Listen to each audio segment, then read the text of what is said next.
Okay, we are back. If you have watched and listened to part 1, this is part 2. I'm talking about Uzodimma Dakobo, popularly known as Asare Dakobo, George Onibe, Uche Mefo, and Barrister Emeka Emekesiri. Now I've finished discussing about Asare Dakobo and George Onibe in part 1. In this part 2, I will talk about Uche Mefo and Barrister Emeka Emekesiri. Let me start with Uche Mefo.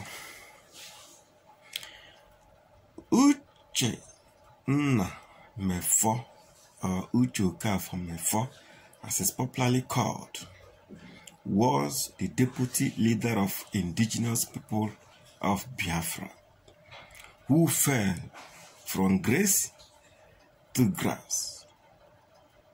In one of my videos, I said that nobody put a stop to him. The man fell on his own accord, out of greediness, out of disloyalty, and out of stupidity. This man was deputy in a mass movement that I can proudly say is the largest in the world. A mass movement that can boast at least 50 million people worldwide. This man fell from such an enviable position to become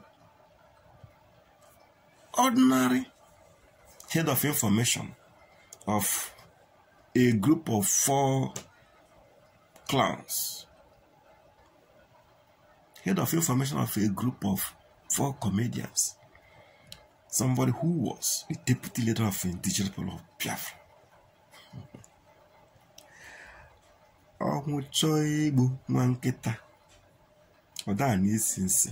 How can somebody in such a lofty position, a position that I respect more than I respect the Vice President of the Zoological Republic, and you fell from such a glorious position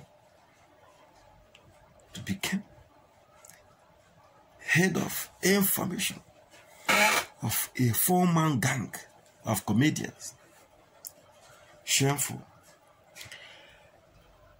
Uche Mefo, who used to be a master of George Onibe, is now under George Onibe in their new imaginary Biafra customary. Let me repeat. Uche Mefo, who used to be the deputy leader of indigenous people of Biafra, a man that lead at least 50 million people worldwide, has fallen from grace to grass, and now he has become an ordinarily head of information of a group of 4 men, 4 clans, 4 comedians, 4 non-entities. Uche Mefo, who used to be master of George Onibe, he used to be his organ, the boss of George Onibe, because he brought George into IPOB. IPOB.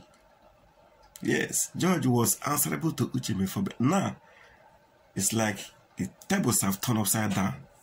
The reverse is the case.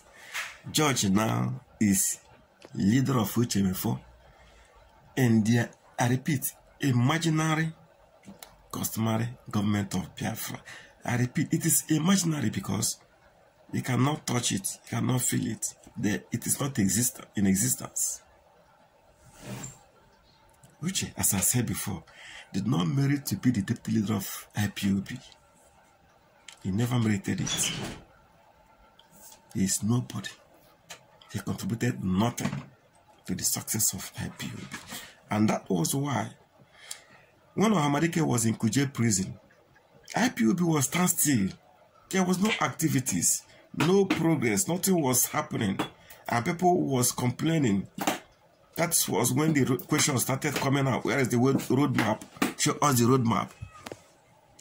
Because Ohamadike was in Kuje prison, and Uche Mefo, who is the deputy, who should take over the affairs of the organization, lack the knowledge, lack the wisdom, lack the sagacity. He has nothing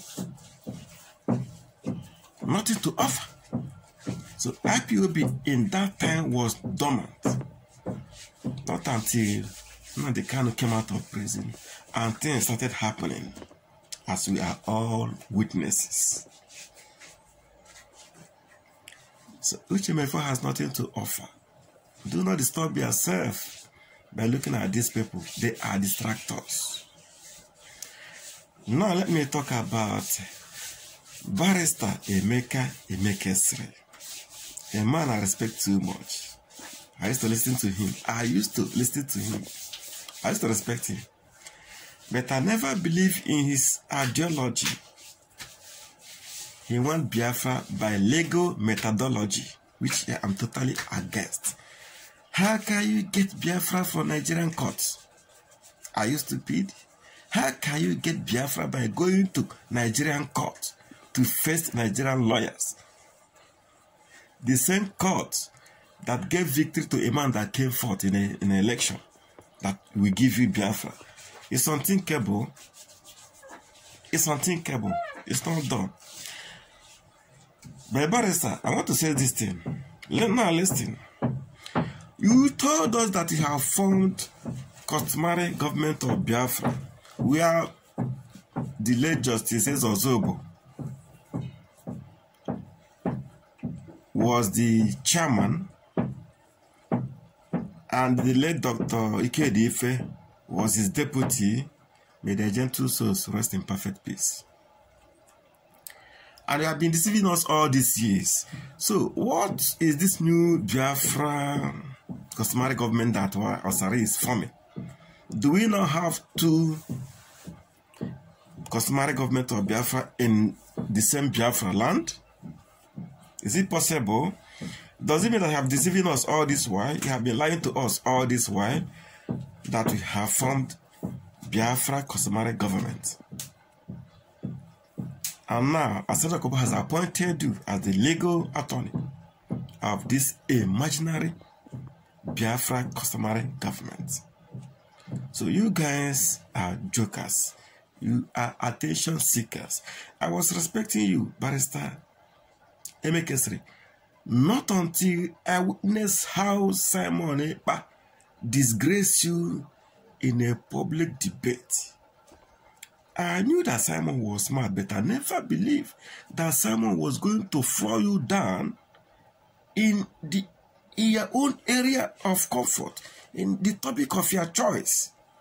Simon defeated you hands down and disgraced you. I was surprised.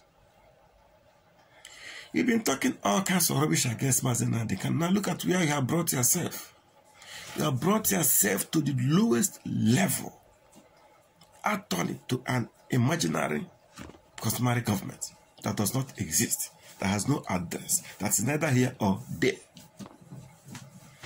As a legal practitioner, I think you should tender a public apology, unreserved public apology to the millions of Biafran people that have been deceiving all these years. I demand you to do this and do it immediately. For you to remain relevant in Biafra land, I want you to render a public apology because you are the most educated among the lot. This is what I expect you to do. So 4 of you cannot distract us. 4 of you cannot even slow us down. IPOB is a moving train. You either jump in or you will be crushed. That is the ideology. Jump in, you will be allowed to jump in. The train can slow down for you to jump in. I will move. But if you refuse to jump in and want to block the road, you will be crushed. That is IPOB. A train moving with speed. Nnamdi Kanu has remained consistent. That is why millions, if not billions, follow him. He has remained consistent. His consistency is unquestionable. Wake him up in the morning, he will tell you Biafra or death. Wake him up in the afternoon, he will tell you Biafra or death. Wake him up at night, he will tell you Biafra or death. In the next 1 year, he will tell you the same thing. Biafra or death. But Barrister has been telling us Biafra in Nigeria. He's been telling us Biafra within Nigeria. He'll be preaching restructuring. He'll be preaching new Nigeria. He'll be preaching. Which one are you in? You are confusing everybody and even confusing yourself. It's so unfortunate that you four distractors believe that you can distract the people of Biafra. I challenge you guys, if 4 of you can come out on the street of Biafra and up to 1,000 or 2,000 people will gather to listen to you, I will start supporting you. Just come out anywhere. It can be in a football field, anywhere that 4 of you will gather up yourselves. And let me see if 2,000 people, 2,000 Biafrans will come around to listen to whatever you have to say. Let's see who is who. Let us allow Mazi Nnamdi Kanu, let the Zoo government allow Mazi Nnamdi Kanu to come back to Nigeria. If 50 million people did not feed the street, the roads and nooks and corners of Biafra land, I will give up. He has no rival. People should stop all this hatred, stop all this jealousness, stop all distractions. We are not interested. We can't be distracted. I rest my case.